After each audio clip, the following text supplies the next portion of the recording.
আসসালামু আলাইকুম। আমি তো আর মুসলিম না। ও আমরা মুসলিম না কি গো? ও তাহলে কি আপনি মুসলমান না? না, আপনি কি? আমি বৌদ্ধ। বৌদ্ধ। ও তাহলে ও বৌদ্ধরা তো আদব দেয় না? ওর লগে আগে যে ছিল হ্যাঁ। ও মুসলিম ছিল, কিন্তু ও গেছে গা। ওর যে ফির দিয়েছে ও গেছে গা, কিন্তু ওর সাথে যে তাবিজ আছে ওই তাবিজ আমি একটা ওজার কাছে যাই নষ্ট করে ফেলাই, তারপর ওর কাছে আইছি। আমার খুব মুসলিম হইতে ইচ্ছা করে, কিন্তু আমি পারি না। ও আচ্ছা কেউ যাও। আমারে মুসলিম বানায় না। আচ্ছা সুন্দর কথা বলছে। আজকে সব হবে ইনশাআল্লাহ, খেলা হবে আজকে, ফাইনাল খেলা। বাড়ি কই আপনাদের? দেশের বাড়ি কই? পটুয়াখালী। কোথায়? পটুয়াখালী সদরে। যাও, বরিশালের পাইছি। আজকে ইলিশ মাছ দিয়ে খায়া আমরা মুসলমান হমু ইনশাআল্লাহ। আমার মাদ্রাসায় অনুষ্ঠান হবে ইনশাআল্লাহ, আমরা সব একসাথে হবে। কি কন ভাই? আমার নামটা জানি কি বললেন? কৃষ্ণ। কৃষ্ণ। কৃষ্ণ তো ইয়াতে হিন্দু। হ্যাঁ, ও বৌদ্ধ। বৌদ্ধ হয়। ও আচ্ছা আচ্ছা আচ্ছা আচ্ছা, যাও। আচ্ছা আচ্ছা ঠিক আছে। আচ্ছা তাহলে আমরা আল্লাহ দিলে, তাহলে আপনার নাম কৃষ্ণ, তাহলে মুসলমান কি হবেন ইনশাআল্লাহ? জি, ইনশাআল্লাহ। কোন তো আমার লাগে? ও ইনশাআল্লাহ। আচ্ছা, হ্যালো ভিউয়ার্স, আমি যে ভিডিওটা এখন শুরু করেছি এদের বাড়ি হলো পটুয়াখালী। একই মাদ্রাসা পাত্রী 30 পারা কমপ্লিট। এখানে আসেন, এখানে আসেন, এখানে আসেন, এখানে দুইজন এখানে আসেন, বলেন মানি বলেন আপনার মেয়ের কি 30 পারা হাফেজ হয়েছেন? বসুন। 30 পারা হাফেজ, হাফেজা ভুল গেছি। এখন কি শোনায়? কোনায় পরে কই, ঢাকা নাকি পটুয়াখালী? আচ্ছা ঠিক আছে। হ্যালো ভিউয়ার্স, আপনারা শুনতে পাচ্ছেন এই মেয়েটা 30 পারা হাফেজা। আলহামদুলিল্লাহ, আল্লাহর কাছে লাখো কোটি শুকরিয়া। সে একজন মা এবং সে হাফেজা হয়ে গেছেন। তার সাথে এখন জিনের সমস্যা আপনারা দেখতে পাচ্ছেন। আমরা একটু শুনবো। তার নাম হলো কৃষ্ণ। সে নাকি মুসলমান হতে চায়। আমরা এখন বিস্তারিত শুনবো। তার সাথে আসেন, ভিতরে আসেন, আসেন আসেন আসেন, দেখতে চাচ্ছেন যেহেতু আসেন ভিতরে। তো যাও, আমরা ভিডিওটা আগে শুরু করি ইনশাল্লাহ, তারপর আস্তে আস্তে যাচ্ছি ইনশাল্লাহ। তো যাও, আল্লাহর কাছে লাখো শুক্রিয়া। কৃষ্ণ ভাই, তাহলে আপনি মোটামুটি ভালো আছেন তাই তো? আচ্ছা আচ্ছা, এই মেয়েটার সাথে আসলে কি হয়েছে? এই মেয়েটা ভালো ছিল, কিন্তু ওর সাথে যেভাবেই হোক কেমনে জানি ধরছে, জিনে ধরছে, কিন্তু ওই জিনটা ভালো ছিল না। ওরে খুব মারতো। তারপর ওরে একটা হুজুর তাবিজ দিচ্ছে, তাবিজটার কারণে গেছে। কিন্তু আমি মুসলিম হয়েছি, কিন্তু আমার কেউ মুসলিম বানাইতে চায় না। আমার এসব আটকে রাখে, আমি অনেক কষ্টে সারা সাইডে আইসা পড়ি, অনেক কষ্ট করে। কিন্তু আপনার খবর পাইছি, তাই আমি আপনার কাছে আইছি। আলহামদুলিল্লাহ।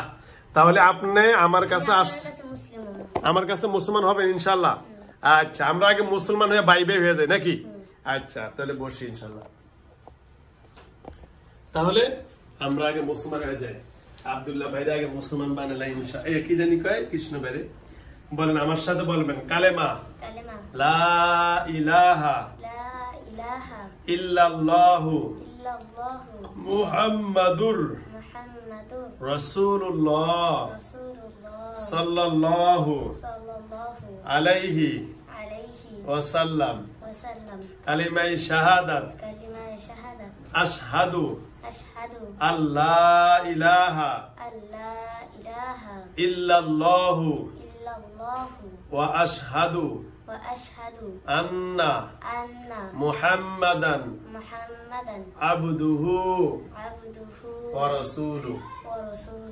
বলেন আলহামদুলিল্লাহ। আজকে থেকে আপনার নাম হলো আল আমিন। কি নাম? আল আমিন তো বিশ্বাসী, কি এবং সত্যবাদী। সত্যবাদী কি বাদী? আমার নবীর নাম ছিল মুহাম্মাদুর, আর রসুলকে মানুষে মক্কার কাফের মুশরিকরা ওনার নাম দিছে কি? আল আমিন। কি নাম? আল আমিন তো বিশ্বাসী এবং সত্যবাদী। ঠিক আছে, তাহলে আজকে থেকে আপনি সত্যবাদী যে মুসলমান নাকি মিথ্যাবাদী মুসলমান? সত্যি মুসলমান হয়েছেন? ভয়ে না মনের থেকে? আমার ভয়ে নাকি মনের থেকে হয়েছেন? আল্লাহকে ভালোবাসা তো হয়েছেন।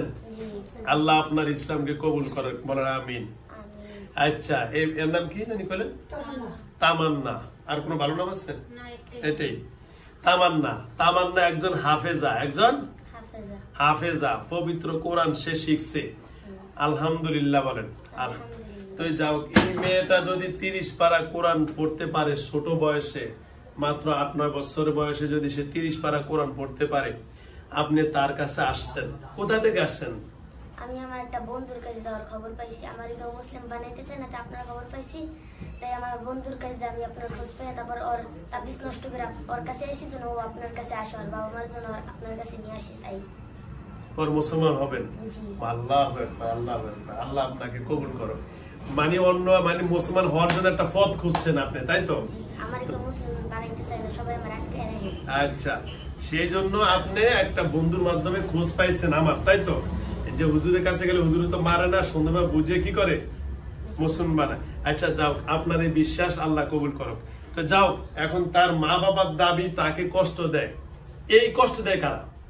এটা আমরা দেই না, আমি একলা এর সাথে থাকি না, আগে যারা ছিল ওরা অনেক কষ্ট দেয়, কিন্তু আমি এবার খালি অনেক একটু কষ্ট দিই না, কিন্তু কষ্ট না দিয়ে আর একটু কষ্ট হালকা পাতলা একটু কষ্ট দিয়ে আপনার কাছে নিয়ে আসার চেষ্টা করছি। ও আচ্ছা, ওই যে ছেলে তো স্বীকার করবে। ওই যে এতদিন আমি ওরে কোনো কিছুই করি নাই, এতদিন ওই যে ওর সাথে যে ছিল ওরে অনেক কষ্ট দিত। মানে বলছে কি এমনি কষ্ট দেয় নাই, হালকা মধ্যে একটু কষ্ট দিছে, যেন তাড়াতাড়ি আমরা একদম হুজুরের কাছে আনেন, এই জন্য আমার কাছে নিয়ে আসছেন। ম্যাডাম ওইটা কি আপনি করছেন? এটা কার? এটা আমরা করি না, ওর সাথে আর একটা ছেলে আছে। আচ্ছা কারণ সব আমি ডাকবো, একটু ধৈর্য ধরেন, সব মানবো। যেহেতু কৃষ্ণ ভাই মুসলমান হয়েছে, তার নাম আলামিন ডাকছি। আলামিন ভাই, আপনার কাছে সহযোগিতার মালিক আল্লাহ, হেফাজতের মালিক কে? আল্লাহ। এখন আপনার কাছে আমি একটা সহযোগিতা চাচ্ছি, যারা একে কালকেও কষ্ট দিছে, তার ম্যাডামকে যারা মারছে, মাদ্রাসা নাকি ম্যাডাম করে দেয়, হেদের ভিতরে একজনকে একটু ডাক দেন। আপনার সাথে কেউ আইবো না, আসবো না কেন জানি না, ওরা কেউ আসতে চায় না। তাহলে আবার পরে এসে কষ্ট দেয় না, ওরা বলছে আমার কাছে, বলছে যদি তুই ওরে যদি কিছু করতে না পারো, ওরা আমারে মাইরে লাইতে ওরা ওরে মাইরে লাইতে চায়, কিন্তু পারে না।